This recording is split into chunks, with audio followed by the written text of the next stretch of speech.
मुख्यमंत्री पुष्कर सिंह धामी ने विश्व बाघ दिवस पर सिंगल यूज प्लास्टिक प्रतिबंध के प्रभावी क्रियान्वयन एवं प्रवर्तन पर राज्य स्तरीय परामर्श कार्यशाला में शिरकत की। सीएम ने पर्यावरण संरक्षण को विकास की बुनियाद बताया।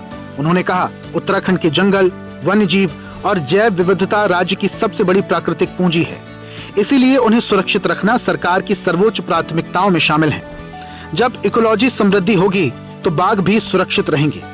जब बाघ सुरक्षित रहेंगे तो प्रकृति का संतुलन बना रहेगा। उन्होंने कहा, सरकार हमेशा इकोलॉजी और इकोनॉमी के बीच संतुलन बनाकर आगे बढ़ने की नीति पर काम कर रही है।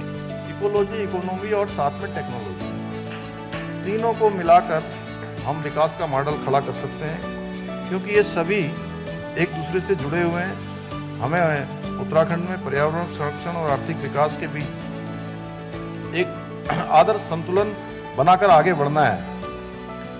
और हम ऐसा विकास चाहते हैं कि जहां हमारी नदियों को गंदा न करें, हमारे जंगलों को नुकसान न पहुंचाएं, हमारे बाघों और वन्य जीवों के प्राकृतिक आवासों को भी सुरक्षित रखें, क्योंकि जहां उनके स्थान हैं, अगर उस स्थानों को हम छेड़छाड़ करेंगे, उनके लिए वहां की चीजों को किसी न किसी रूप में न्यूनता आएगी। सीएम धामी ने कहा, लोकसभा से पब्लिक एग्जामिनेशन संशोधन विधेयक 2026 पारित किया जाना देश के करोड़ों मेहनती और प्रतिभाशाली युवाओं के भविष्य की सुरक्षा की दिशा में एक ऐतिहासिक कदम है। प्रधानमंत्री मोदी के दूरदर्शी नेतृत्व में केंद्र सरकार ने परीक्षा प्रणाली में पारदर्शिता, निष्पक्षता और विश्वसनीयता सुनिश्चित करने के अपने संकल्प को और सशक्त किया है। मुख्यमंत्री धामी ने गुलवीर सिंह को कॉमनवेल्थ गेम्स 2026 की पुरुष 10,000 मीटर दौड़ में रजत पदक जीतकर इतिहास रचने पर हार्दिक बधाई दी। सीएम ने कहा, आपकी ये उपलब्धि भारतीय एथलेटिक्स के लिए गर्व का क्षण है। सीएम धामी ने प्रखर चिंतक, विचारक और महान समाज सुधारक ईश्वर चंद्र विद्यासागर की पुण्यतिथि पर उन्हें नमन किया। सीएम ने कहा, सामाजिक समानता की स्थापना और कुरीतियों के उन्मूलन के लिए आपका आजीवन संघर्ष भारतीय समाज के लिए प्रेरणा का अमूल्य स्रोत है। सीएम धामी ने कहा, विश्व बाघ दिवस पर आइए हम सभी बाघों, समस्त वन्य जीवों और उनके प्राकृतिक आवासों के संरक्षण का संकल्प लें।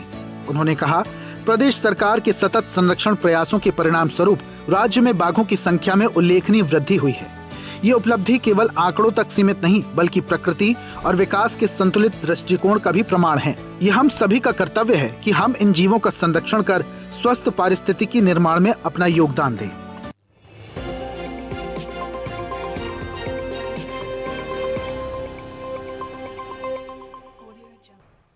ऐसे ही वीडियोस के लिए लाइक करें, शेयर करें, फॉलो करें।